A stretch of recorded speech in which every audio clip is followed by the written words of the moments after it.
What's good, YouTube? And welcome to Rarity Collection 2 continuing to fall off. Now, I did predict in the immediate this would flop pretty hard and over time be able to become a success. But how long that will be, nobody really knows, even if it does become one, because that's heavily speculatory. But looking at Dude, it was on clearance racks for like 5-6 months before it started to gain traction. And I do have a good feeling about this one.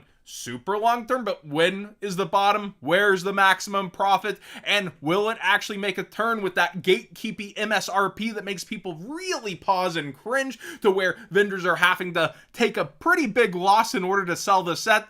Well, your guess is as good as mine when it comes down to that stuff. But every single graph on the cards has a trend of either trying to bump up and falling back down, where you can see, it's down, here's the bump up, and it's coming back down, or just free falling outside of Ghost Mourner and Moonlit Chill. Some of the bottom end of the set, like the super rares that are staples, as well as then just free falling or trying to tread water and free falling as well. We can click pretty much any card and see that graph of tread water, fall off, and my pick, Droll and Lockbird, the one I was interested in, spiked on up, fell back down, and now it's cheaper. So pretty much every card is the age-old advice that is outdated of, well, if you waited a few weeks, you probably got it cheaper. Again, outside of the reworked Platinum Secret Rares, as well as Ghost Mortar and Moonlit Chill kind of defying that a little, the bump up, the come down, and now it's starting to head back up again. But yeah, cross-out Designator, super interesting to me, bump up, come back down, and the whole top end of the set kind of has this graph. This is treaded water, but still a little bit of a downward turn. It's trying to stay around 38 for Access Code Talker. DD Crow, for example, bump up, starting to come back down. So people tried to dive at it, the opening weekend, go for these things, push some of the set up, and now it is just chilling out at the current point. Heck, even the super fad buyouts, right? The bump up, come back down. Now, it's pretty easy for cards to repopulate in this window. It's not rocket science that more people will list and the competition would bring cards back down on a new set, right? But there were so many bump ups that you would figure some would stick, yet only one of them has that's being played in the metagame, which is the Alter Art Ghost Mourner, where even the OG Secret Rare Ghost Mourner is going up, and it's a hot tech right now. Garura, for example, Super Poly Target came way down, bumped way back up, and is continuing to go down a little bit. So it'll be interesting to see what quantities will actually replenish themselves with the set as people don't want to open it, where the prices actually go from here, because a lot of them still are somewhat healthy for quarter century secret rares, and then how the platinum secrets stick the landing, which is actually better than I thought it would be, with Masquerena trying to be $20 as the top one. Plants and WCQ season, never underestimate them. Aromatherapy Jasmine has been doing nothing but going up, and it's around $25 plus and quickly heads up from there on the front page. I also noticed Sun Avalon Dryas is up in price over time the last 3 months and is around the $3.50 card if you can get that cheaper free shipping that some vendors still offer. Cyframe Gear Delta's reprint was leaked for OTS, so be aware that that's why this card is going down relatively fast versus its price, and people are panic listing because it will definitely be coming down in price with a current OTS reprint on the card. Zoroa, I don't know why this Magistus card is up. I've heard speculations of people going, well, yeah, new Magistus support coming, it's gotta be good, etc.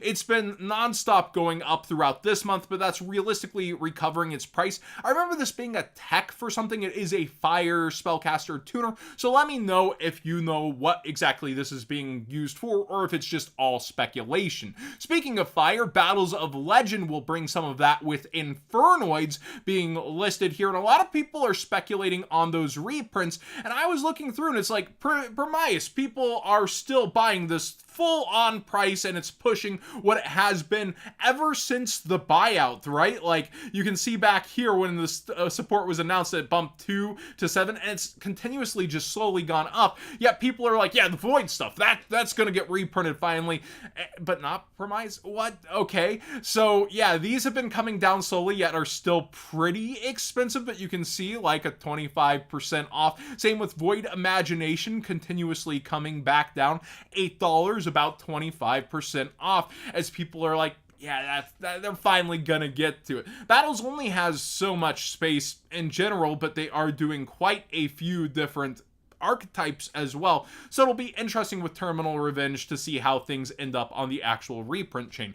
Photon Galaxy gets new support within that duels pack that also has the XYZ Dragon Cannon. Everybody was losing their mind over that support that'll go with ABC, but yeah, this is getting a lot of attention and buyouts on the market. Collector Rare Photon Orbital doing nothing but going up right now, around $18. And even the lower copies that are holographic are up. Luckily, there is an easy access version rare to have that Collector Rare, so good for Maze of Memories having just if you want it. But if you're looking for a holo version, they're all on the up and up, which a lot of Photon Galaxy cards are. We've talked about Photon Delta Wing before. The Collector Rare is surging, and again, a lot of people were swearing off Collector Rares, right? But here, somebody spent $27, multiple sales above $20 now, or you're playing the Ultra Rare out of Maze of Millennia, and that's around $3, which I'd probably just settle for this,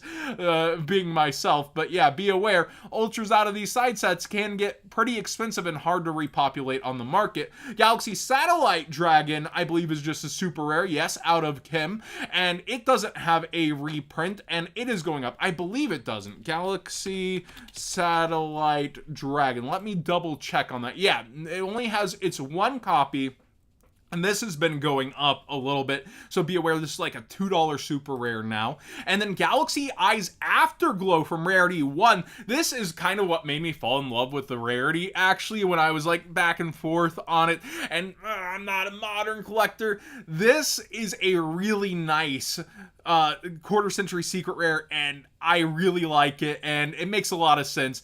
Now you look at the wide graph, it's basically just a double up, but it's still notable that people are buying so much into this card, and there's a lot of nice versions.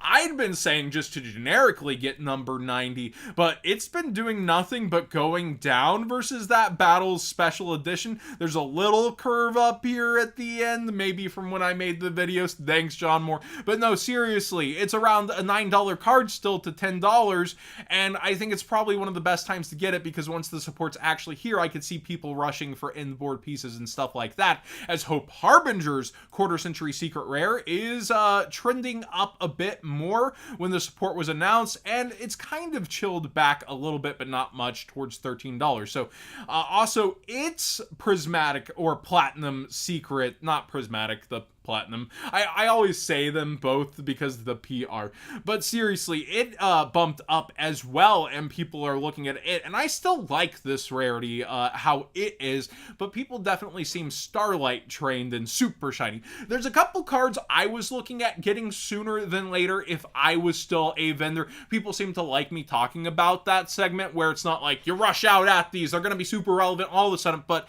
it's like, keep these in the back of your mind and maybe slowly pick them up. All the kaijus are down bad in value, and a lot of them got reprints in that battle set. Like, look at the secret rare Gamma Seal here. It's gone down a good bit. You can get them around $3 here and there before they're $4. And the Battles of Legend secret from before Chapter 1 is also just continuously down thanks to that secret rare reprint. So it's a pretty good time to get that, but every kaiju, really. Look at this. The secret rare for Dogoron out of the GX box is continuously down bad, where it was $5 about, and now it's less than half that at $1.80 with free shipping. So I think it's a pretty good time to look at max rarity kaijus. I know, kaiju fan, Godzilla shirt, I got the toys all over the place, the statues out in the living room, but it's not just that fandom saying it. This is one of those things that feels like it cycles into metagames. It finds specific reasons for specific ones to be supported by decks, like anytime there's dinosaurs, right? Dogoron. Anytime Pendulum's gonna play a kaiju, probably Sticky String, maybe Radiant, depending. But yeah, Sticky String did get its reprint ultra rare. I still like the OTS Super, but it also has that huge downward graph. It was $5 3 months ago, and it's $1 right now. This is a pretty good time to pick up these kind of things that cycle back in the metagames and a decent high rarity that now also have competition, but I would still go with an OTS over an Ultra, in my opinion. And then we finally got a holographic for Radiant Thanks for the Battles of Legend, and that's the only one that's kind of got the up and down and up graph, but you can still find these for $224 free shipping on over 50. I didn't know you could do that. Okay, so I just learned something today on Market Watch. You can set different ranges. They had a little zero there if you want the free shipping, but no, seriously, when it comes down to it, this definitely has a bit of a wavier graph, and it's understandable. People have waited for this a long time to be hollow. It synergizes with Allure. That's why people were running it with Thunder Dragon a while back, right? But when it comes down to it, it's a super nice version, and we've seen even the structure deck versions peak up towards $1 to $1.50. Interrupted Kaiju Slumber Secret Rare is also back down over the last month or so. You can see it's just kind of chilled out, and there's even copies under $2 as well. So if you're a kaiju fan, pretty good time to be looking at that. Kashtira has been seeing its way back into a top cut here or there and being talked about. Ultimate Rare Big Eye is big up. People are also talking about hat format being one of the theorized, popularized format, and them running some tournaments for it at YCSs, etc. in Time Wizard. So be aware, Ultimate Rare Big Eye has multiple reasons to be looked at. It's back to about 6.9, nice. But also, you do have the Secret Rare, since we're talking about things I would pick up sooner than later. The Min-Max one out of Battles of Legend Chapter 1 as well. I love looking at reprint sets when things get underestimated a bit. These are around 280, and they're down a good amount over time, so do be aware it's one of the cheapest times to pick up that mid-max Secret Rare, or you could look around for a first ed OG that's also been coming back down in price if that's your thing. But I like the cards under $5 that still look about the same as those. I'm not as picky. Thanks for watching today's Market Watch. Please subscribe if you haven't already. Give this video a thumbs up if you enjoy the conversations and like the look at the things that are down 5x in 3 months that people still cycle back into the game. Like, I think those are good things to point out. But again, you're also putting that opportunity cost versus Konami's reprint clock versus, say, oh yeah, Konami could just, you know, put these in the next Rarity Collection and still do Rarity Collection 3 as the final 25th set and a farewell to 25th.